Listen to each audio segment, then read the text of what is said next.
Obrigada. Eu quero dar boa noite para todas, todos que estão aqui com a gente hoje. Deixar também meu salve para quem vai assistir a gente depois, pela gravação aqui desse debate. Quero agradecer a Boitempo pelo convite, por esse lançamento. Acho que é um livro importante, né, que traz coisas novas para o debate de marxismo no Brasil. E agradecer a Casa Marx por receber a gente aqui e por manter esse espaço tão importante de cultura e debate e convívio da esquerda, né? Acho que essa convivialidade é algo assim fundamental. A gente estava conversando antes de começar, né? Que esses espaços como esse se multipliquem muito. Então, a gente está aqui hoje com esse evento com um nome assim, fantástico, né? Que tem tudo a ver com esse livro. No Olho do Furacão é um lançamento do livro Marx, Engels e a Revolução de 1848, do Fernando Claudin, que vai abordar uma faceta talvez pouco conhecida, ou pouco conhecida nesse grau de detalhamento que o Claudin dá, de um momento não só da produção intelectual, mas da atuação política, da atuação militante do Marx e do Engels, num ano que foi absolutamente decisivo, né? Não só do ponto de vista das várias revoluções e movimentos populares que emergiram na Europa e que ficaram conhecidos como a Primavera dos Povos, mas que pode, inclusive, ter tido repercussões para além disso, né? Tem gente que acha, que defende que a Revolução Praieira também está um pouco, em 48 no Recife, tem um pouco a ver com isso. Eu vou aqui mediar esse lançamento com meus camaradas, com a minha xará Carol Freitas. A Carolina Freitas é cientista social, mestre, doutora em arquitetura e urbanismo pela USP, e além de especialista em economia política pela Claxo. E também com o Vitor Strazzeri, que é doutor em ciência política pela Universidade Livre de Berlim, realizou pesquisa de pós-doutorado em História pelas universidades de Berna e Genebra e atualmente é pós-doutorando em Ciências Sociais na Unifesp.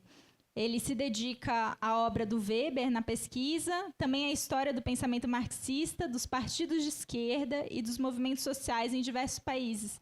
E o Vitor editou esse livro. Então, eu queria abrir o nosso debate. Eu tenho muitas questões para fazer para ambos, mas eu queria abrir esse debate convidando você, Vitor, a apresentar um pouquinho esse livro do Claudin e o Fernando Claudin, esse comunista espanhol, para a gente. Obrigado, Carol, e queria agradecer também a Casa Marx por receber a gente aqui, a Boitempo pelo convite para o evento, e que é, enfim, muito legal estar aqui na mesa com as Caróis. E vai ser ótimo também o diálogo com vocês. Eu editei o livro e foi um grande aprendizado também. Esse livro é um clássico, esse é um livro de 75, então, na verdade, está saindo 50 anos depois da primeira publicação dele em espanhol.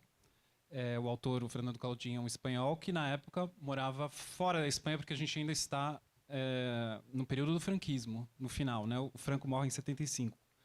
E agora, a publicação dele, que foi muito impulsionada pelo Zé Paulo Neto, que também é o tradutor, e é uma tradução muito cuidadosa desse texto, que é um texto que também está coberto de citações, e isso teve o tratamento de sempre com cuidado do Zé Paulo.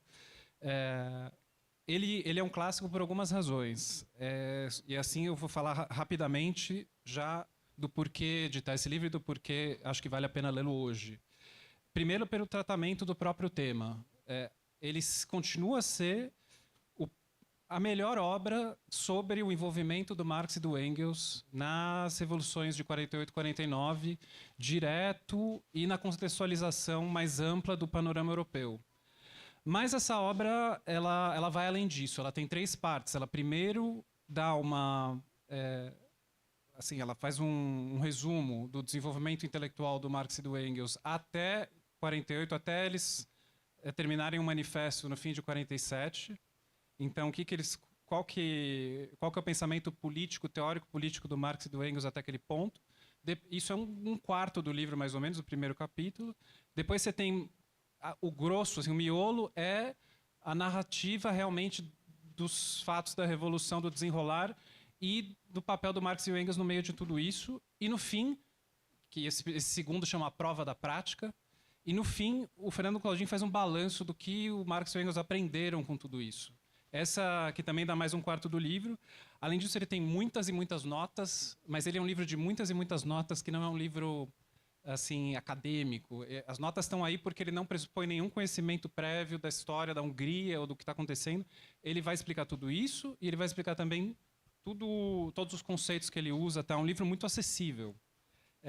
Agora, ele é um clássico pelo tratamento que ele dá do tema, que é fantástico, mas também porque ele está em diálogo com o tempo dele. Esse é um livro que está muito em diálogo com a conjuntura, eu diria, da metade da década de 50 à metade da década de 70, a gente pode entrar nisso depois, e com outras revoluções anteriores, com a Guerra Civil Espanhola e as suas consequências. E ele é um clássico porque ele tem muito a dizer ao nosso tempo também, e, digamos, a nossa revolução possível. Então, acho que, assim, isso para dar um resumo do livro, que também tem uma cronologia super útil da Revolução. E é isso. Então, eu fico super feliz pela publicação e pela possibilidade de ter participado e agora conversar sobre o livro com vocês. Obrigada, Vitor, por essa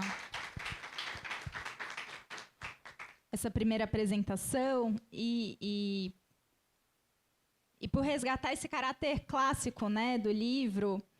E eu fiquei lembrando de uma coisa que aconteceu. Teve a festa de aniversário do Marx, em maio, e a gente fez entrevistas com vários autores da Boitempo que estavam lá, pessoas que participaram dos debates, sobre qual livro que eles achavam que era um livro para começar a leitura do Marx e do Engels.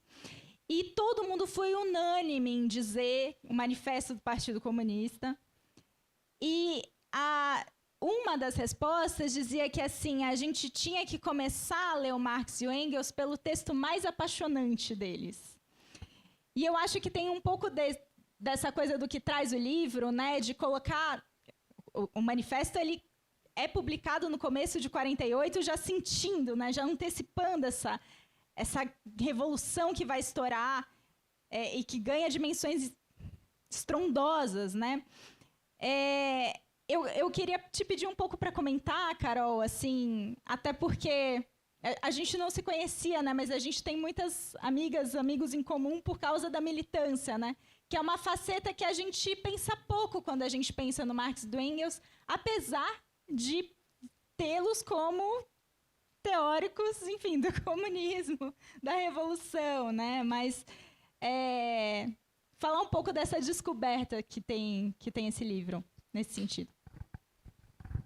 Bom, boa noite a todas, todos e todes. É um prazer estar aqui, uma satisfação estar aqui com o Vitor, com a Carol. Queria agradecer o convite da Boitempo, queria agradecer também à Casa Marx por sediar esse evento. Longa vida à Casa Marx, né? Esse espaço importante aí de resistência em São Paulo. E queria agradecer, sobretudo, porque eu tive um excelente pretexto para ler essa baita obra, né, que é o livro. Recomendo vivamente que todo mundo compre, leia, estude o livro. Acho que ele é, justamente, acho que em primeiro lugar, talvez, Carol, ele é o registro efetivo do calor como o terreno fértil assim, da formulação, né? Do Marx e do Engels.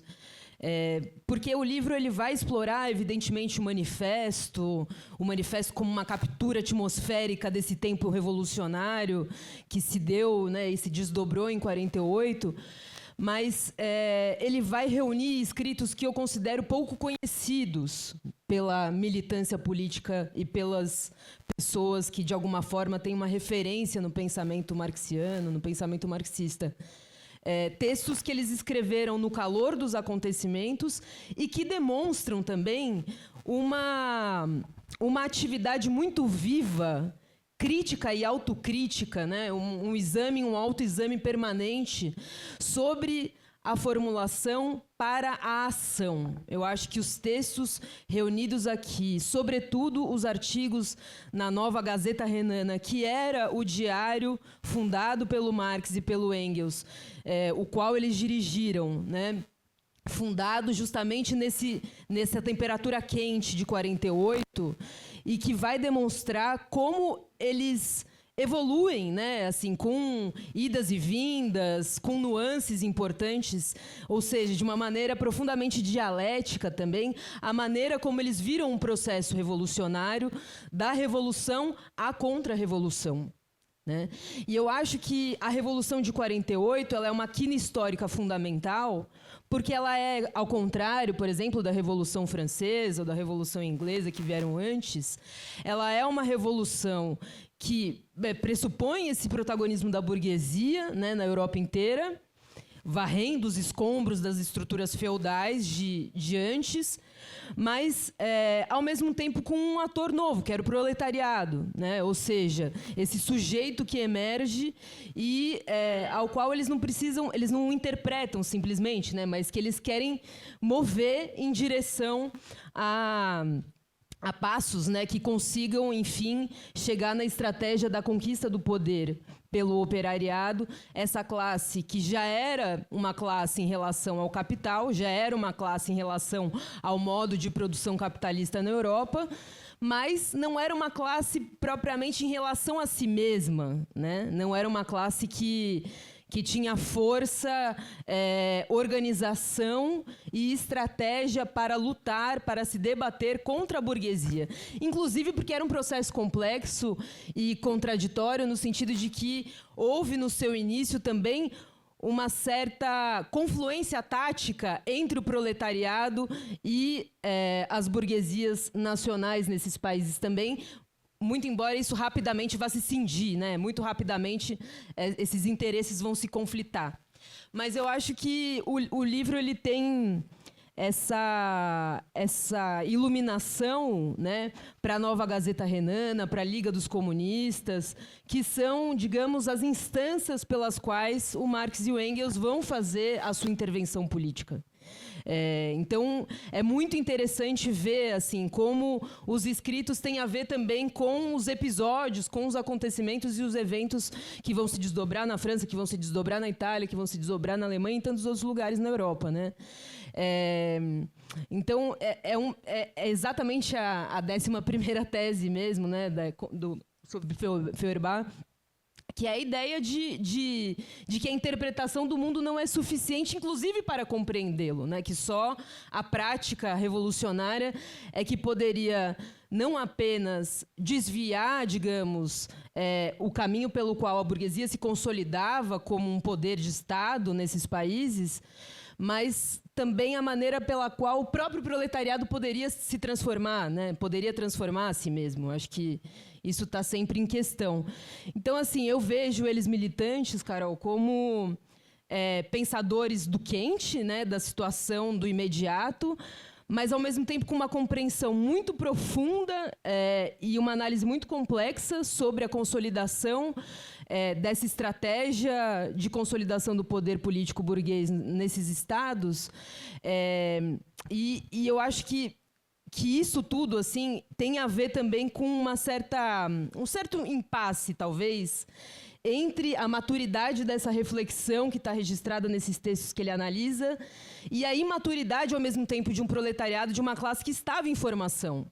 Uma classe que ainda não podia responder aos seus desafios históricos, muito embora eles sejam bastante otimistas quanto a isso, sobretudo no começo do ano de 48. Né? Então, eu acho que, como militantes, eles tinham esse impasse para resolver, uma análise muito precisa, muito arguta da situação e, ao mesmo tempo, lidar com o fato de que o motor da transformação, que é essa classe, ainda não conseguiria responder em condições possíveis a esse desafio histórico que seria a tomada do poder. Ai, obrigada. Nossa. Não, é que eu fiquei pensando em várias coisas, assim, quando você estava falando, né? E principalmente esse elemento de que você tinha um proletariado nascente ali, crescente, né, que só na Inglaterra ele era já uma parcela efetivamente significativa, mas que, ao mesmo tempo, ali naquele momento, deixou de ser simplesmente uma classe em relação à burguesia, começa a se tornar uma classe em si, né? E aí tem aquela frase muito canônica do Marx, quando ele vai avaliar, depois da derrota do movimento no 18 Brumário, né? Ele diz que 48 é o momento em que a revolução morreu, viva a revolução. A Revolução Francesa, a possibilidade da burguesia fazer uma revolução, avançar, né, num sentido revolucionário, acabou, rei morto, rei posto, viva a revolução proletária que virá, né? E eu acho que tem outra coisa ainda que você fala, que diz respeito a... Existia uma grande expectativa ali, na formação desse proletariado, e não só no seu crescimento, né, com o desenvolvimento da indústria, mas no crescimento das suas próprias organizações de classe, da classe para si, né? Então, eu fico pensando também como tem, acho que é uma coisa que a gente conversava um pouco antes, assim, como tem várias camadas, porque o próprio Claudin tem um momento em que ele fala, que é no finalzinho aqui da introdução dele, em que ele vai falar sobre o momento dele em comparação a 48 e por que ele volta, né, para ali. E eu queria ler porque eu acho que isso faz a gente pensar um pouco sobre, enfim, a pergunta que eu queria jogar para vocês agora, né, sobre essa reflexão e essa necessidade de estudar esse livro, mas estudar a história em geral na nossa, enfim, na nossa atuação política, né, na nossa prática. E aí o Claudinho vai dizer assim que, apesar das diferenças radicais entre o mundo e o capitalismo de 48 e os de hoje, não deixa de ser proveitosa a reflexão sobre a primeira revolução de dimensões europeias, em que se colocou abertamente a luta entre proletariado e burguesia, com a qual se iniciou a parábola periférica descrita pelos efeitos revolucionários das sucessivas crises do sistema capitalista, enquanto seu centro resistia e, durante toda uma época, se fortalecia. Enfim, acho que a gente pensa muito, inclusive, por essa aposta que eles fazem ali nesse nascente proletariado e essa aposta de que o desenvolvimento da indústria vai fortalecer os algozes do capitalismo. E acho que um pouco o processo que a gente vê, enfim, queria trazer essa reflexão, né, um pouco sobre o papel de olhar para o passado. Você começa? Não, a pergunta é perfeita, e só para fazer a ponte com o que a Carol estava falando sobre como esse texto ajuda a gente a ler produções menos conhecidas do Marx e do Engels. E assim, a primeira parte, primeiro, antes de entrar em toda antes de entrar no olho do furacão, digamos, tem enquanto a tempestade está se aproximando, mas há uma sensibilidade muito grande do Marx e do Engels de já capturar eles já são expressão de um sujeito que está posto, que é a classe operária como sujeito político. A entrada em cena é justamente com a Revolução, mas já tem algumas explosões anteriores, e o manifesto ele é um termômetro já dessa realidade, mesmo antes da explosão maior que vai ocorrer em 48 em escala europeia, né? Agora, inclusive a primeira parte do livro para a leitura do manifesto, então para todas as pessoas que perguntam para a gente: você conhece Marx? Por onde eu começo? Aí a gente dá o manifesto. Mas vale a pena ler pelo menos a primeira parte do Claudin junto, porque lá ele vai falar quem são, na verdade, todas essas correntes, né, socialistas verdadeiros, enfim, a Liga dos Comunistas, que era a Liga dos Justos. Ele vai explicar tudo isso de uma forma bastante didática e ajuda muito a situar o manifesto também, inclusive de uma forma bastante didática, assim. Agora, quem pega o manifesto fala, bom, não deu certo, né? O coveiro tal ali não era o momento, tal. O espectro que rondava a Europa, pelo jeito, não era uma ameaça tão grande assim. Bom, esse momento seguinte mostra que tinha substância esse pressentimento de que as coisas logo iam se chacoalhar na Europa. E aí a gente tem também no Brasil uma edição muito boa dos textos da Nova Gazeta Renana, publicado pela Expressão Popular, ou seja, todos os textos que ele faz referência aqui, dá para ir acompanhando. Não só tem uma cronologia no final, mas nas notas tal, as referências já estão aos textos da edição brasileira da Expressão Popular. E aí tem textos mais conhecidos como Revolução contra a Revolução na Alemanha, que foram publicados separados e tal. Agora, voltar para esse momento da prova da prática, eu vou falar só sobre as diferenças, talvez, daquele momento e falar um pouco do momento do Claudin, que está nas entrelinhas aqui. Porque o Claudin fala, né, é muito relevante a gente ler este livro hoje, mas esse hoje dele já faz 50 anos.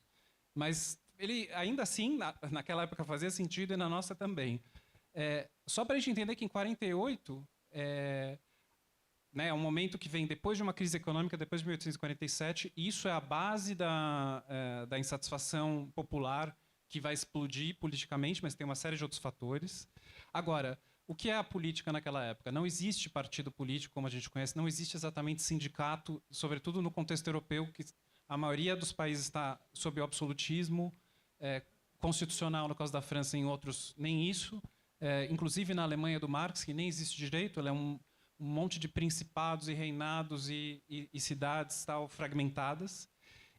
Então, o que existe naquela época são seitas conspiratórias, né? Se a gente começar pela esquerda, inclusive a Liga dos Comunistas surge a partir desse tipo de meio, ou seja, seitas mesmo que querem derrubar, fazer a revolução através da derrubada do golpe, assim, golpe de mão por uma vanguarda iluminada, digamos assim, que sempre foi uma concepção que o Marx e o Engels, desde o início, já rompem com isso, quando ela se torna a Liga dos Comunistas, vai da Liga dos Justos para a Liga dos Comunistas. Você tem grupos de interesses da burguesia, da aristocracia, dos monarquistas e da pequena burguesia, que não são exatamente ainda partidos. Quando Marx fala de partido, né, inclusive no próprio título do Manifesto do Partido Comunista, não é exatamente essa organização que tem uma burocracia, que paga, enfim, anualmente lá para estar... Não é exatamente isso. E o que você tem são associações de trabalhadores também, que se formam nesse processo, e é muito interessante ver que mesmo que a Liga dos Comunistas tivesse já feito um giro menos conspiratório, mais para uma política de massas, o Marx e o Engels vão se aproximar dessas associações de trabalhadores. E não só... E vão também ser considerados como representantes delas. Eles se integram a essas organizações. E esse processo todo o Claudin também vai reconstruir. E agora, isso que a Carol estava falando, a Carol Freitas e depois a Peters, ali existem momentos em que há uma luta contra o absolutismo, então uma convergência de interesses com a burguesia liberal. E nesses momentos a gente vê o Marx e o Engels tentando fazer uma convergência crítica com esses setores, mas sempre muito desconfiados. E a gente vê as idas e vindas desse tipo de movimento, porque chega um momento que os setores operários ou mais radicais passam a ter avanços e que parte desse setor burguês descola e prefere, na verdade, se aliar com a reação para não fazer concessões que considera grande demais, porque se sente ameaçado. Esse processo é a grande escola em que, da necessária convergência com a burguesia liberal em alguns momentos, existe depois a tentativa de formação de um outro bloco, esse sim revolucionário, de operários, de camponeses e de parte da pequena burguesia radicalizada. E esse processo que a gente vai ver uma construção e reconstrução e, de certa forma, essa coisa de quando a gente tem um setor reacionário que está como um ator político relevante e no meio tem os liberais e nós temos diversas expressões de esquerda do movimento socialista, como são as composições e o que se faz a partir das diferentes, a partir da conjuntura, isso tem uma relevância naquela época, tem na época do Claudin, tem na nossa também, assim, evidentemente. E só para falar do Claudin, durante o Claudin foi um militante da juventude comunista durante a Guerra Civil Espanhola, ou seja, ali também a formação política tinha 20 e poucos anos quando estoura a Guerra Civil Espanhola em 36. E ele é um dirigente político e um intelectual já desde muito jovem naquele momento. Então vive aquilo e vive a derrota e o exílio. Aí já um primeiro paralelo com o Marx e o Engels, porque esse processo se fecha com uma ruptura não só política, mas biográfica deles, que eles têm que ir para a Inglaterra e nunca mais voltam. Assim, é uma coisa muito, muito drástica. E o Claudin também, naquela altura, estava há mais de 20 anos, ou 30 quase, no exílio. E o Claudin, depois eu posso entrar em detalhes sobre isso se vocês tiverem curiosidade. Nessa altura do campeonato, quando ele escreve o livro, ele já foi expulso do Partido Comunista Espanhol há 10 anos, em 64. E teve muito a ver com questões sobre como se opor ao franquismo, de que maneira, com o operariado ressurgindo como ator político naquele contexto ultra-repressivo, quem são os nossos aliados, qual é o momento de ir mais adiante, de ter uma política de maior contestação, de ir para cima do regime, quando não. Tem muitos ecos disso. E é por isso que ele também, de certa forma, volta para cá. E a derrota dele no Partido Espanhol é numa diferença, num debate desses de a gente consegue não só derrotar a ditadura, mas também o capitalismo ou não, qual o papel do operariado, qual o papel do partido junto a ele. E aí tem todos esses ecos nesse momento. E é, de certa forma, as mesmas questões que a gente ainda está enfrentando, né? Inclusive o fascismo. Nice. Não só na esteira do Claudin, enfim, o comentário que o Vitor fez agora, me parece que é bastante subliminar, assim, não é explícita a polêmica em que ele estava envolto no momento de escrita e de publicação desse livro, mas certamente é um livro que tem um veio anti-stalinista, né? O rompimento do Claudin, inclusive, é muito positivo, assim, em um certo sentido, o balanço que ele faz do rompimento dele com o Partido Comunista Espanhol. E eu acho que o livro ele atenta para isso, ele alerta para uma leitura esquemática, dogmática, né, monolítica do Marx e do Engels, que naquela época, mas também, se a gente for estender para os nossos dias, a gente vai encontrar vestígios disso, certamente, era uma orientação geral, né? Enfim. E aí eu acho que o livro ele tem esse mérito de demonstrar não só as idas e vindas do pensamento a partir da ação, mas também os erros, os equívocos profundos, mas que assim, não comprometem, digamos, a visão geral do processo, né? A complexidade, o método de análise do processo revolucionário e contra-revolucionário. Mas vai demonstrar como Marx, por exemplo, errou na previsão ou na aposta de que o capitalismo já estava atingindo o extremo da sua maturidade, dos seus limites, né? E que a revolução operária se abriria em seguida, né? Acho que o manifesto tem muito essa característica, essa tonalidade, assim, né? De que, na verdade, o capitalismo não estava no seu fim, ele estava se transformando, certamente, mas não numa tendência negativa de conclusão. Muito pelo contrário. Na verdade, ele estava sendo revolucionado para, assim, conseguir expandir a industrialização na Europa e tomar o mundo inteiro, né? Então, me parece que ele é muito crítico também. Ele não faz uma visão do Marx e do Engels, que é uma visão de sacralização do pensamento do Marx e do Engels. Muito pelo contrário. Acho que ele desce à terra, né? Ele desce a essa temperatura dos acontecimentos para mostrar, olha, estava certa a relação e a visão entre os interesses de classe, quais eram os interesses da burguesia, quais eram os interesses da monarquia aburguesada de então, quais eram os interesses da pequena burguesia que estava se desenvolvendo e tinha suas representações políticas, quais eram os interesses do campesinato, como essas classes se movem e se aliam ou se dissociam nesses interesses. Acho que estava corretíssima a ideia que depois vai ser um grande trunfo na Revolução Russa, que é a ideia de um partido independente, da autonomia de classe, que também está muito presente nessas lições.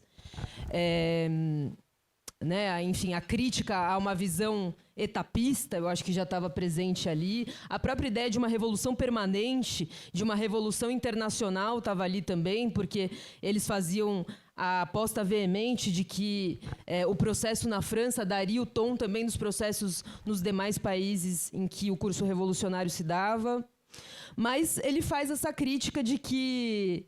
E que eu acho que é uma discussão, digamos, que tá aí para a gente pensar, né? Enfim, o Trotsky vai formular isso a partir da ideia de uma crise de direção, né, revolucionária, Mas eu acho que era exatamente essa questão e esse o dilema que estava posto ali, né?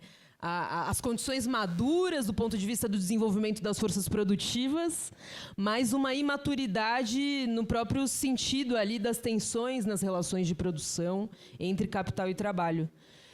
Então é um livro crítico também. É um livro que enxerga o Marx e o Engels como homens de carne e osso que estavam implicados no processo, né? E não como, enfim, testamentos, assim, né? No sentido religioso da palavra. Então, isso também é algo que me chamou muito a atenção no livro, o poder e a tônica de crítica que Claudine tem, né? Que eu acho que é uma lição em si para nós, é uma postura, é uma escolha crítica que eu acho que também tem que ser exemplar para nós, assim, que também fica como lição, né? O Vitor queria ler um trechinho, e aí depois acho que a gente podia abrir para perguntas. Então, vocês vão aí levantando a mão, vão dando nome enquanto o Vitor lê, e aí a gente faz uma sequência de perguntas. Pode ser? Isso que a Carol Freitas trouxe é muito importante do livro. Não é um retrato do Marx e do Engels como se eles não acertam sempre. E o Claudine deixa bastante claro quando eles erraram. Assim. Aqui, o Marx ainda achava que a revolução ia acontecer no ano seguinte, não aconteceu, mas ele sabe justamente entender que isso não significa que o método em si era equivocado. Ao contrário, são as reações a partir dessas derrotas e da não confirmação das previsões ou das expectativas, que também não eram totalmente da cabeça do Marx e tinham determinados elementos objetivos para que eles fizessem, que demonstra o porquê que a visão materialista histórica tem a sua capacidade de análise e porque ele enxergava tantas coisas já naquele momento que eram muito embrionárias, assim, né? Então, o Claudine, na parte 3, ele faz um balanço, assim, do qual era a visão deles, o que eles aprenderam e o que a gente pode trazer de conclusão de tudo isso. Então, eu vou ler aqui um trecho da página 259.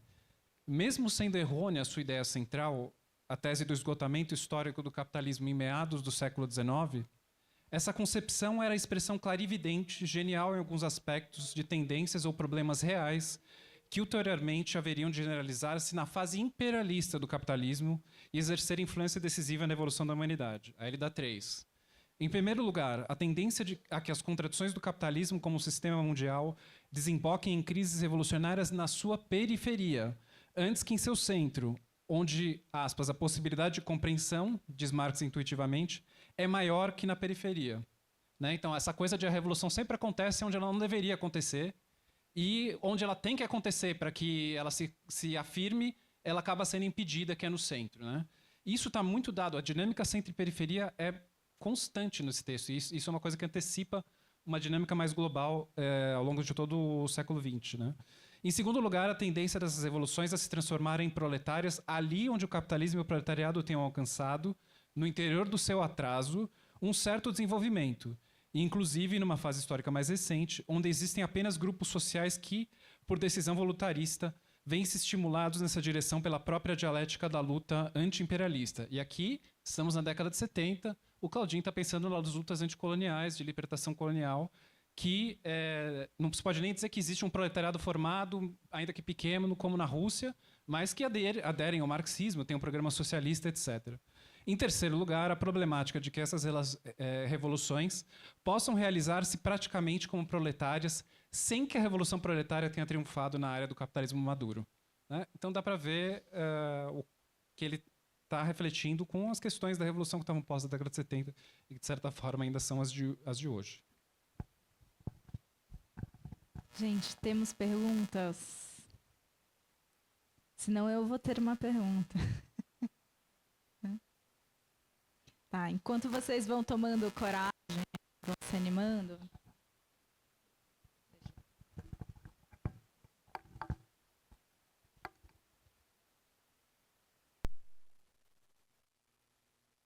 Oi? Tá, enquanto vocês vão ficando menos tímidos. Porque é justamente uma questão assim que me ficou muito e que tem um pouco a ver com o trecho que você leu, Vitor, tem um pouco a ver com parte da aposta também que o Marx e o Engels faziam em 48 era que justamente onde existia um proletariado mais robusto, que era a Inglaterra, haveria também um processo revolucionário que contribuiria com a revolução em escala global, né? E, na verdade, isso não ocorre, né? A revolução ela fica, sobretudo, restrita à Europa continental. Ela não tem, né? Não se manifesta com força na Inglaterra, né? E isso também... E eu acho que um pouco que a gente vive hoje, né? Não na escala de um dilema revolucionário posto, infelizmente não estamos discutindo a revolução, mas do ponto de vista de processos políticos que a gente está experimentando, eles também têm muito dessa dinâmica em que a gente precisa pensar em como fazer com que as lutas no centro e na periferia, de alguma forma, convirjam, porque, assim, o que acontece em um lugar afeta o outro, sobretudo o que acontece no centro fode a periferia, né? Eu estava num debate uma vez, alguém me contou que teve um episódio que alguém perguntou para o Ho Chi Minh, o que, sei lá, um europeu perguntou para o Ho Chi Minh, o que podemos fazer para contribuir com a revolução no Vietnã? E ele falou assim, fazer a revolução do seu país. Né? Enfim, vou deixar um pouco essa questão centro-periferia, que para mim parece que é muito, muito central, né,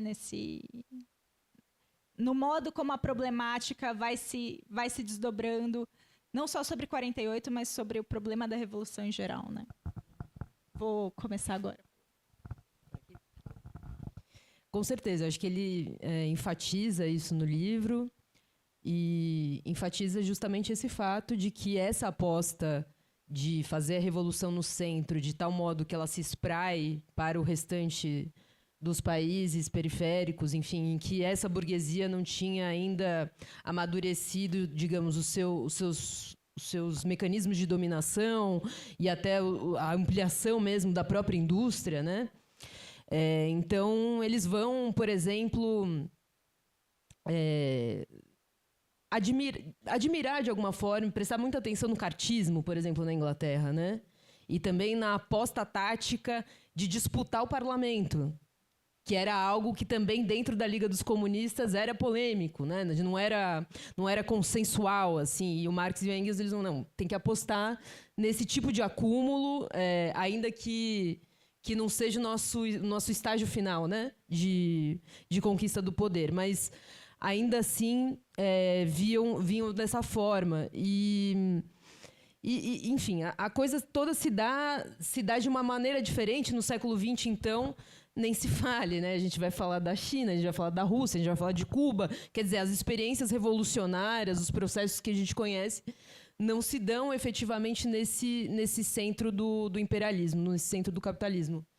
E é interessante porque também há diferenças substantivas da análise que o Marx e o Engels fazem do que eram as tarefas do proletariado, por exemplo, na França, e o que eram as tarefas do proletariado na Alemanha, né? Que era ainda num estágio, enfim, estava situado ali num estágio pré-unificação. Então, havia, digamos, uma etapa, ainda que não seja uma análise etapista, mas havia, de fato, um estágio da Revolução que requeria essa unidade entre o proletariado alemão e a burguesia em torno dessa modernização do Estado e da capacidade, enfim, de implementação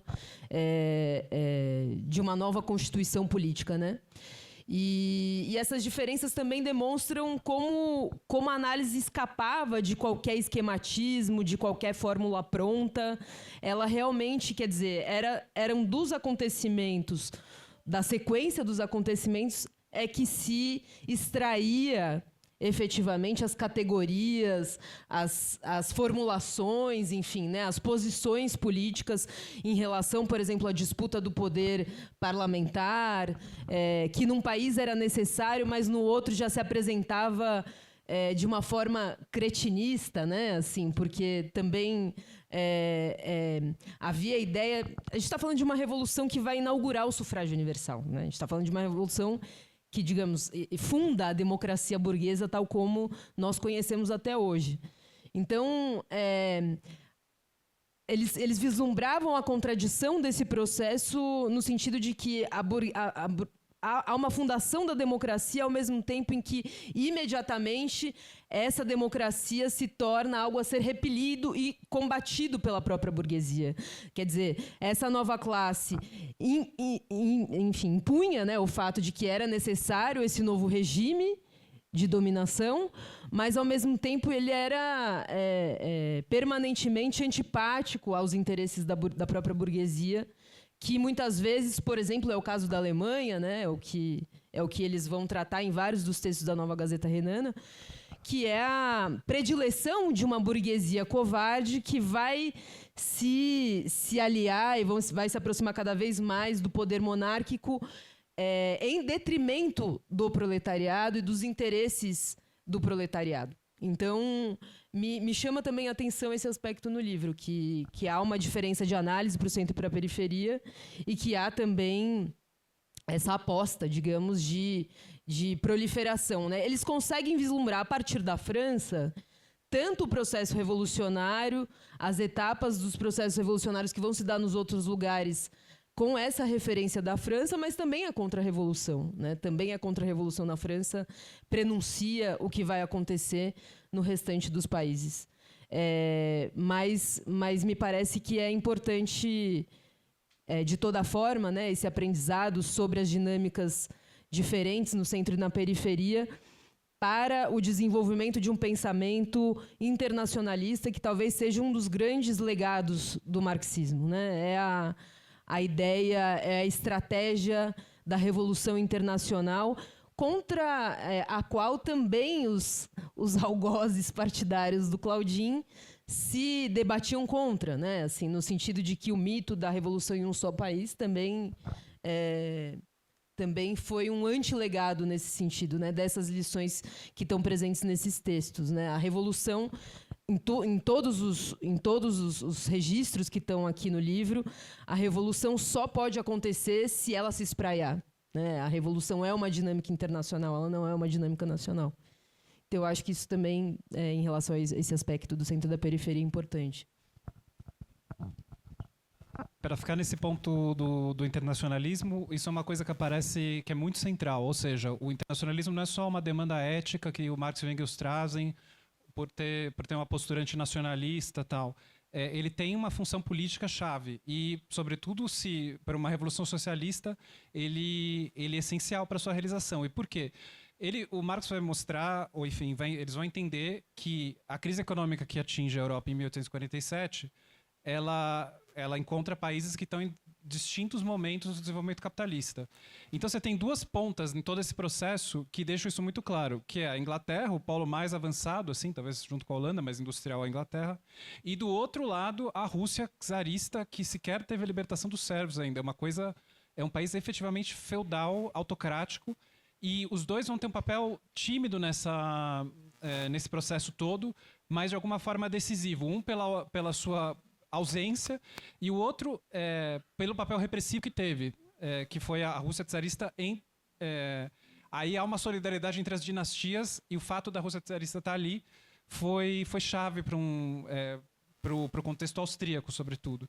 Então, fica muito claro que a Revolução tem tempos distintos em lugares distintos, que, inclusive, e que as diferenças centro e periferia no interior dos países também, cidade, campo, tal, isso tudo está posto, isso tudo tem um papel político nesses processos todos, e isso o Claudin reconstrói de uma forma bastante detalhada e clara, assim. Então, na Inglaterra, de certa forma, a Revolução termina antes de começar, porque o movimento cartista, qual que é a demanda? É sufrágio universal.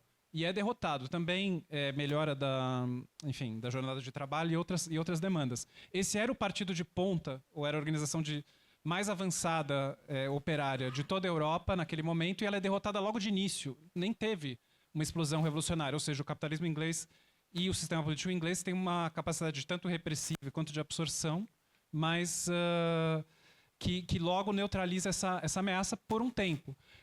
Agora, ali então a contradição é política e de certa forma social, mas também a questão nacional aparece com muita força em toda a Europa ali. Ou seja, nunca foi uma questão só de capital e trabalho. Essa ideia de que essas questões surgem depois, enfim, não. O próprio Marx e o Engels, a hora que eles se envolvem num processo revolucionário, ele tem uma série de dimensões, entre eles a questão nacional, étnica, questões de língua, de minorias étnicas em determinados territórios, enfim. Isso está dado. E aí o que acontece quando a questão nacional explode, ou seja, você tem, além de uma questão de emancipação operária ou de introdução de uma constituição, ou mesmo de medidas mais sociais, ali fica claro que sem internacionalismo a gente não tem conquistas democráticas, muito menos socialistas. Então, no caso do Império Austro-Húngaro, por exemplo, a minoria húngara tem um papel revolucionário muito importante, está entre os segmentos que estão nesse furacão todo, que estão mais radicalizados no sentido republicano e de autonomia nacional, mas aí a dinastia austríaca vai para reprimi-los com o apoio da burguesia austríaca. Esse é o momento que, justamente, sem um apoio internacionalista, esse movimento vai ser esmagado. Os húngaros vencem justamente com uma Viena sublevada, e, de novo, o papel da cidade é muito grande. Essa é uma revolução que tem uma expressão urbana muito forte, onde está concentrado o proletariado. E, agora, ainda que, por exemplo, alemães fossem solidários aos húngaros, a dinastia austríaca convoca as tropas russas a reprimir os húngaros. Ou seja, ali são dinastias que, de certa forma, são rivais e que estão prestes a entrar em guerra ali algumas décadas depois, mas quando a coisa pega com a libertação nacional, elas se aliam e reprimem. A única resposta a isso é que existe uma resposta internacionalista de baixo, né? Outra questão, ou seja, a questão nacional traz essa questão da aliança internacionalista e também a questão democrática, de certa forma. Você vê que tem aqui um dos juízos do Marx e do Engels muito claros é que se a revolução avançasse na França rumo a uma democracia plena, que nessa época o Marx e o Engels consideram como incompatível com o capital. E aí vai ter também esse aprendizado do que é essa democracia, o seu potencial e tal. Quando a grande burguesia se descola, aí também, sem aliança com os setores operários de outros países, as próprias conquistas democráticas de um determinado país se perdem, né? Agora, o que o Marx e o Engels acreditavam que ia acontecer, e a entrada da Inglaterra, é que se houvesse efetivamente uma revolução democrática mais avançada na França, que a Inglaterra faria uma intervenção na França pelo perigo que isso ia apresentar. E era isso que desencadearia a revolução e esse enfrentamento, porque o proletariado inglês ali naquele momento teria que decidir se ia se aliar com a burguesia com a própria burguesia que estava intervindo na França, ou se ia se juntar a essa revolução europeia. Essas questões estão todas colocadas, elas não chegam a esse ponto, mas os ecos dessas questões todas vão voltar no cenário da Primeira Guerra Mundial. E aí, justamente, o Claudinho vai ter muito cuidado. A Carol Freitas está falando do perigo da leitura monolítica. O Claudinho está na década de 70. Existe uma interpretação, de certa forma, dogmática desse processo que tenta identificar as ações do Marx e do Engels com as do Lenin, meio que um para um, assim, no contexto da Revolução Russa, tanto de 1905 como 1917.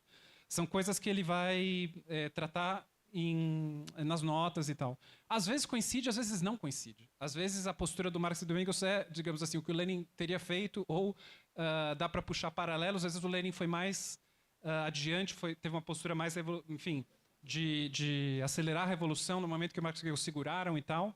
É interessante dizer que agora, o que eles são muito parecidos com o Lenin é essa preocupação de nem cair no cretinismo parlamentar, nem perder a autonomia de classe em relação aos liberais, quando os liberais começam a frear, começam a querer fazer pactos com a reação para ter ganhos mínimos e depois perdem os ganhos mínimos porque fizeram um pacto e perderam a autonomia política.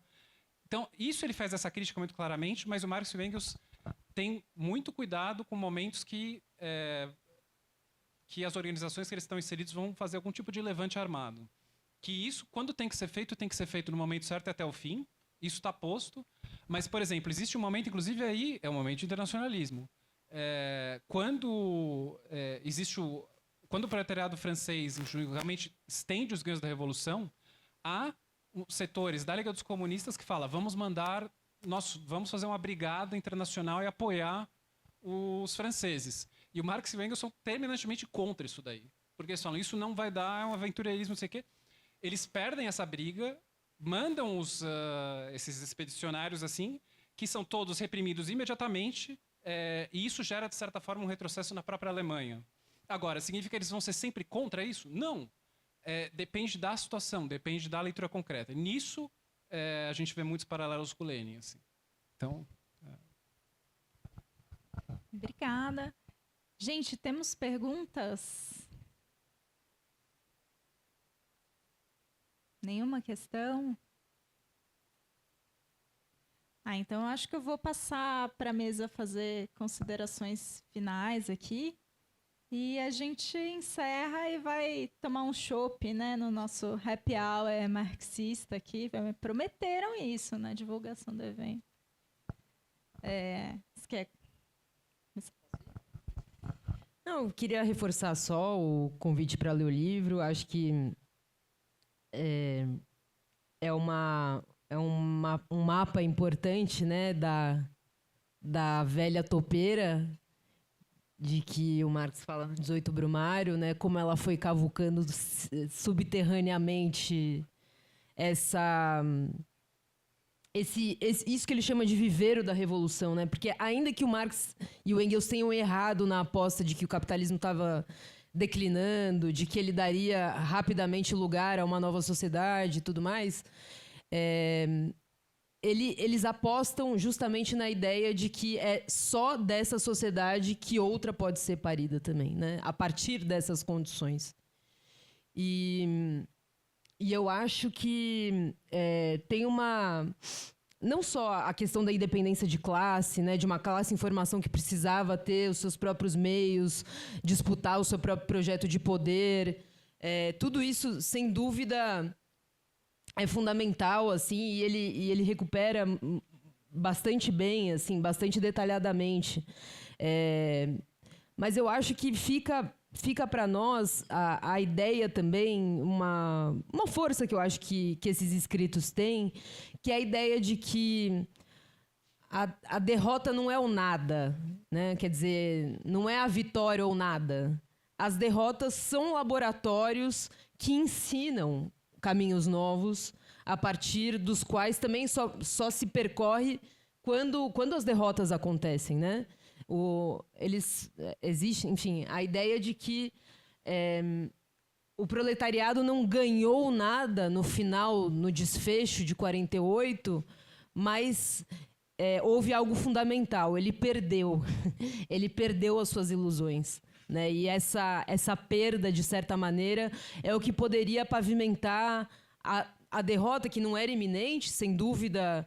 Não foi confirmado o diagnóstico que, pelo menos no começo de 48, eles faziam e escreviam, mas ela eclode 20 anos depois com a Comuna de Paris também. Né? Então, quer dizer, não é também uma previsão de todo equivocada ou deslocada dos acontecimentos históricos que vieram depois e que, sem dúvida, a derrota ensinou, né? De certa maneira, a gente pode falar o mesmo da Revolução de 1905, da Revolução de 1917 na Rússia.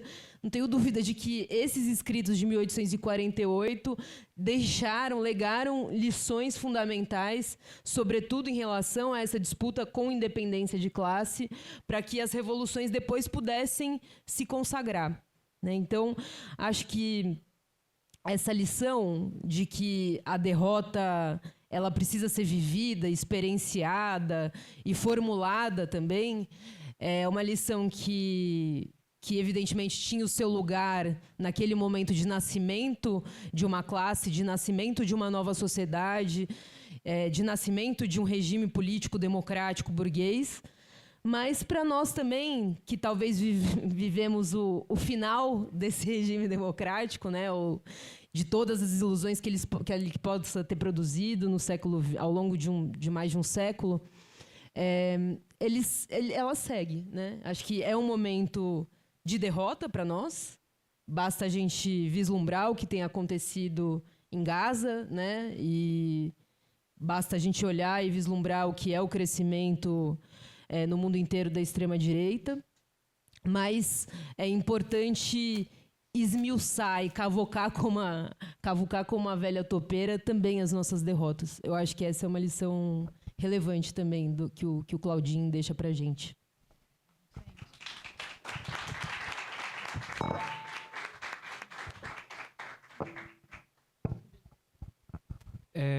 Para fechar, vai ser também... Enfim, esse é um livro sobre uma grande derrota, sobre a derrota que foi um marco na vida do Marx e do Engels, que levou ao exílio, que levou ao fim de uma série de expectativas políticas. Marx nunca mais volta para a Alemanha. Assim, isso é 48, ele vai morrer em 83. Para a gente pensar nos elementos biográficos que isso tem, né? Agora, eu acho que são 3 coisas de reflexão sobre o livro que tem muito a ver com o que a Carol colocou agora.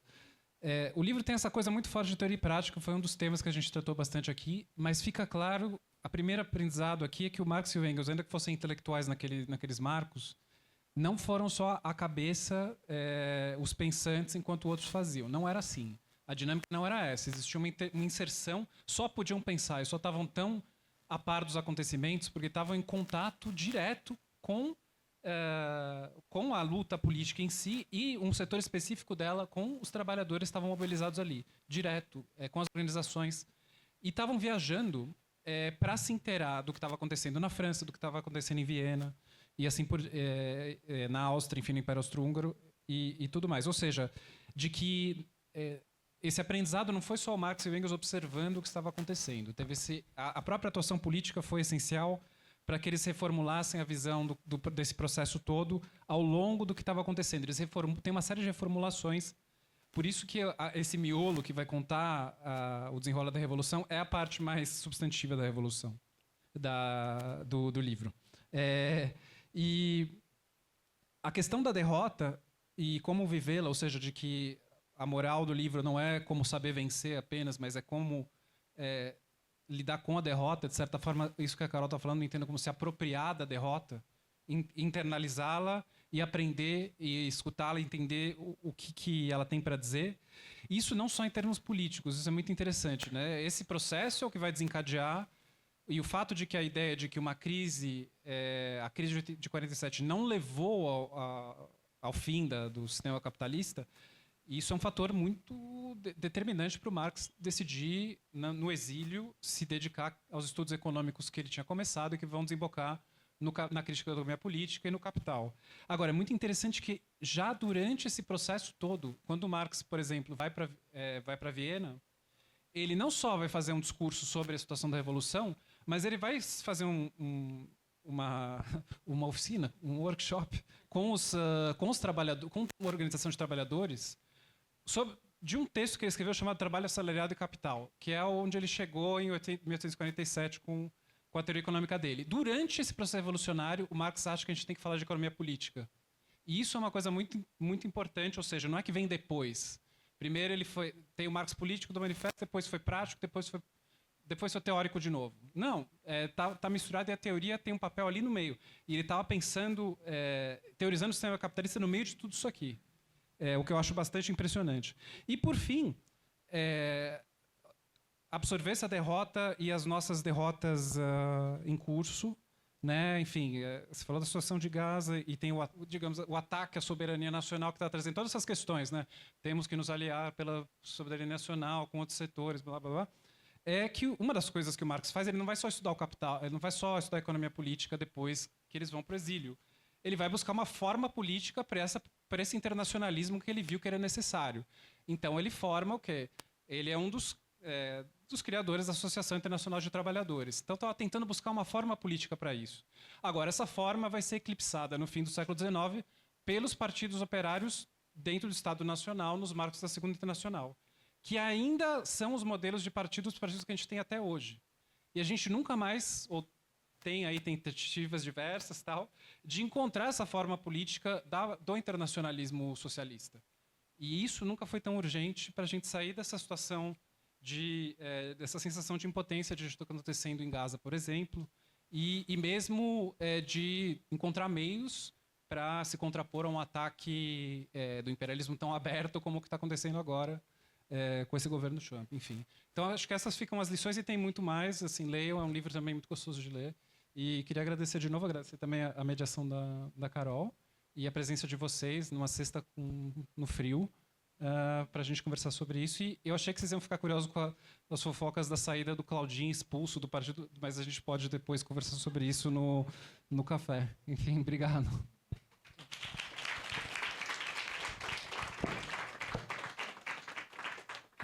Gente, quero agradecer todo mundo que veio aqui, agradecer de novo a Casa Marx por receber a gente, receber tantos eventos incríveis, agradecer a Carol, minha xará, assim, muito feliz de finalmente a gente se encontrou, né? E agradecer o Vitor também por compartilhar com a gente todo esse processo. Bem, e agora sextou, né?